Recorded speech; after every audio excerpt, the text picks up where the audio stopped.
Yeah, muscle cramping. It's caused by many things, and usually it depends on the certain situation you have. But in general terms, the most common factor you've probably heard being touted as the cause of cramping is not the actual cause, okay? So usually you'll hear people suggest that you are either dehydrated or you have low electrolytes or you have a combination of both. But I'm going to try to persuade you into thinking of the correct way to address your cramping.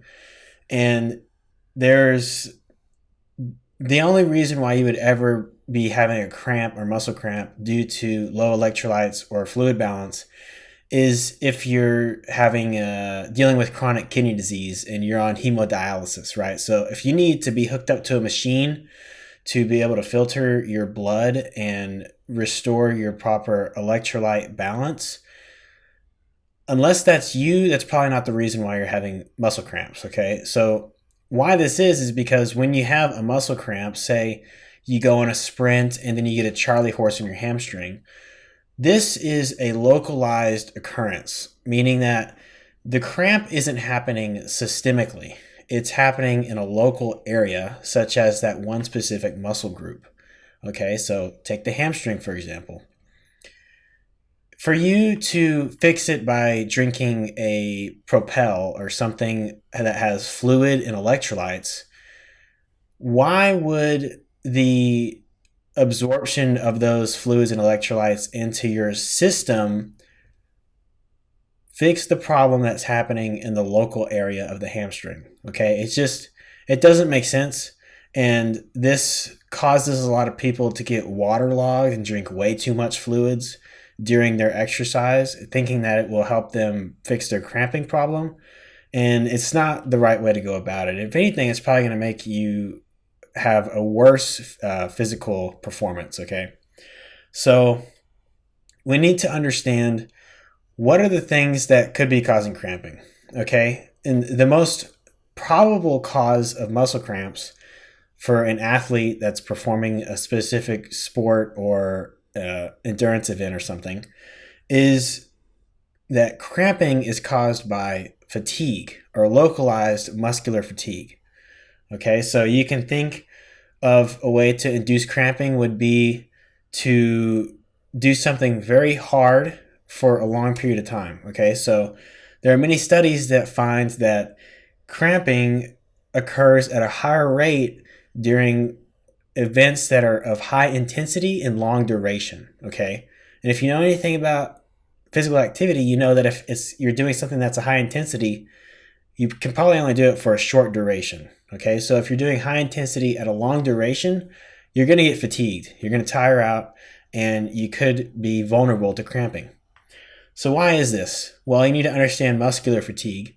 And muscular fatigue, or tiredness, or exhaustion, occurs because of three factors. Okay, so it happens because there's a change in your pH or acidity in and around the muscles. It can happen because of a buildup of exercise metabolites such as lactic acid due to the higher need for energy production. And it can occur because there's a depletion of ATP or energy source, okay? So muscular fatigue is a nutritional problem, all right? Now, I might be saying this because I'm biased and I'm a nutrition major, and I think that everything can be prevented through nutritional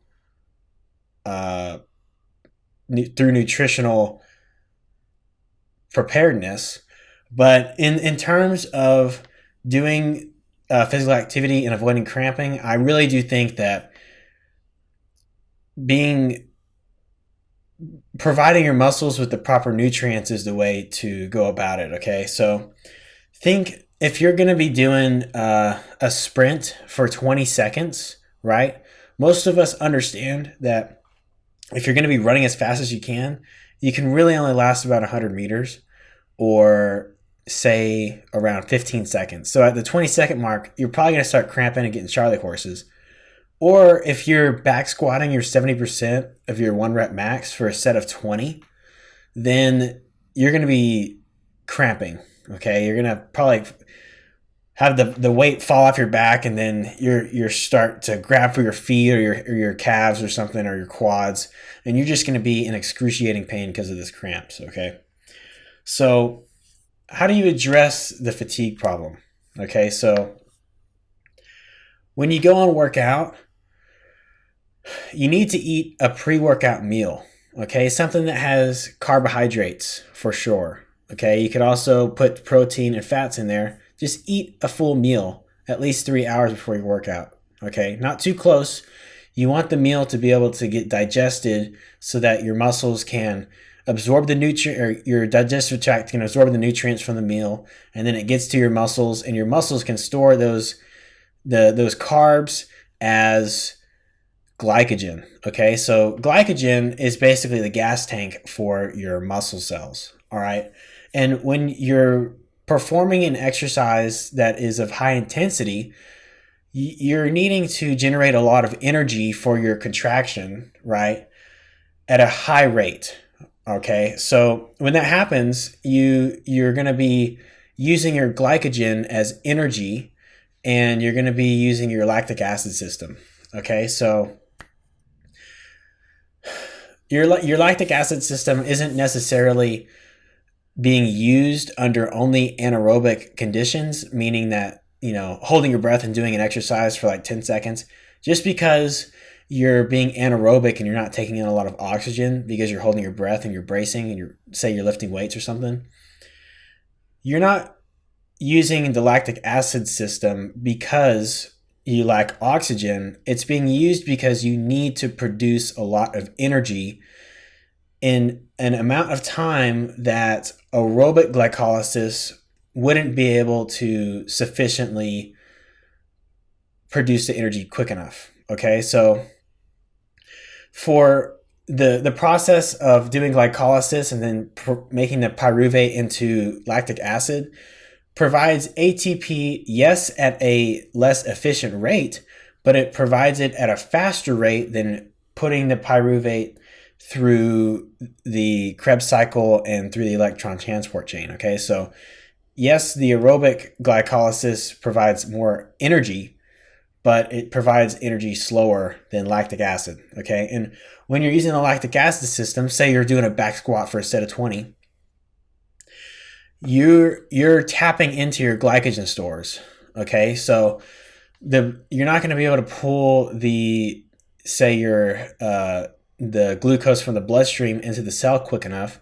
That's why you have glycogen stores within the cell. So think of it like, it's your gas tank for that cell. Okay, and if you're driving down the highway and you're running late for work. So here's the scenario.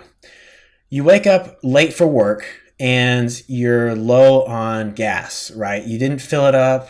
You've been delaying it. Everyone hates going to the freaking gas station to fill up your tank, right? So it's Thursday morning. You're late. You're running. You're getting in your car, and the day before you thought, man, I'm driving home from work. I should probably go fill up my gas tank before I get home.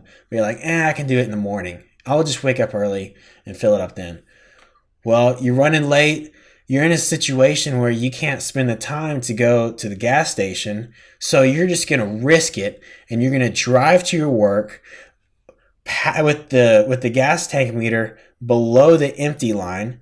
And you're just praying that after work, you're going to be able to make it back to your local gas station and fill your tank up without being stranded in the middle of the freeway. Okay.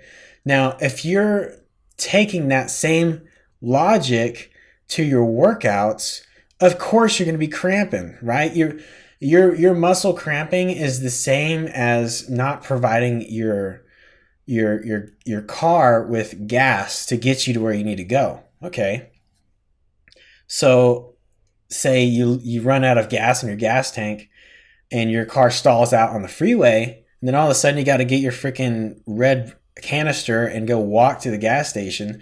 That's the equivalent of the car getting muscle cramps and not being able to do its job.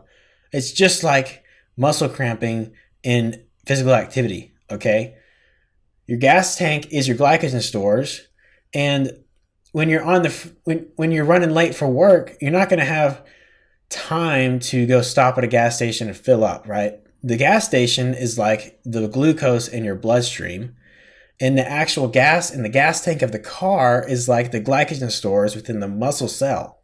Okay, so what if you do fill up your glycogen stores and you eat a pregame meal or pre-event meal 3 hours before, and it had carbs, and you're still vulnerable to cramping? Okay, some people are likely to cramp even if they have adequate glycogen stores.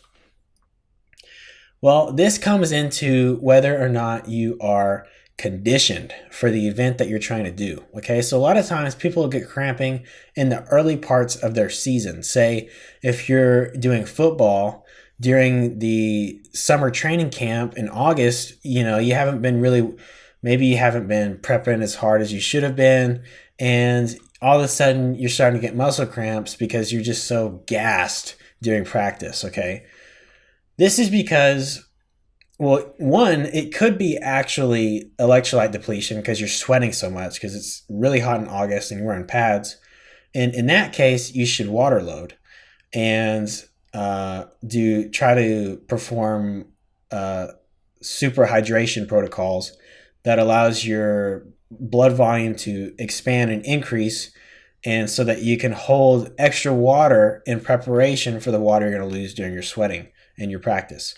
But aside from that, from the fatigue aspect of losing ATP and glycogen stores, if you're not conditioned, your cells actually hold less glycogen. Okay, so the more often you work out and the more often you deplete your glycogen stores, your body will, in preparation for the next physical activity event or your next training session, it will make your cells be able to hold more glycogen, right? So it expands the gas tank. Okay, so think about it like in a video game. Say at the very start of the game, your health bar is very small.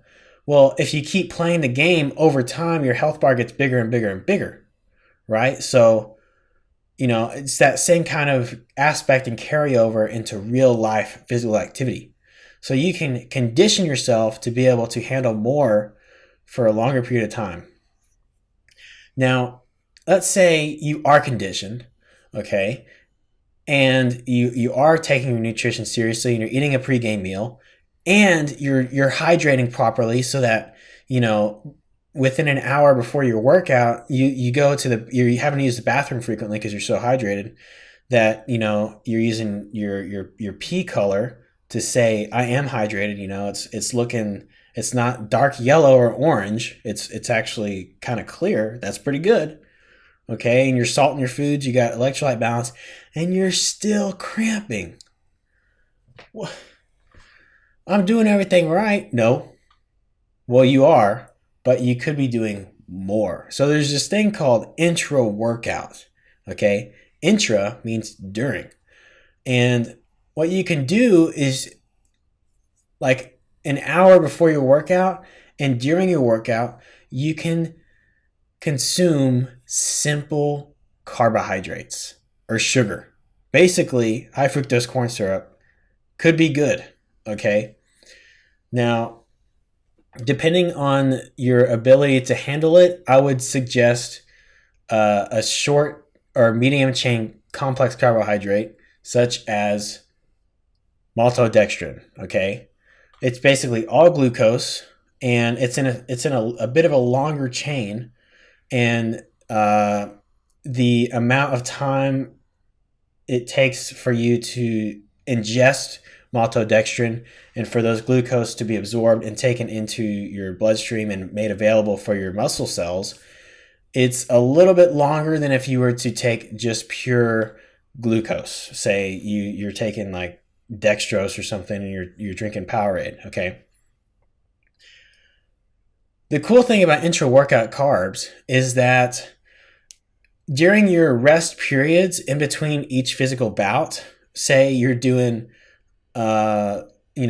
sprints, or you're doing a squat workout, and say you're doing it in sets. Okay, so if you're squatting for a day and you're doing 10 sets of 10, it's likely that without intra workout, you're going to exhaust your glycogen stores and you're going to start to cramp, okay, or get really close to it.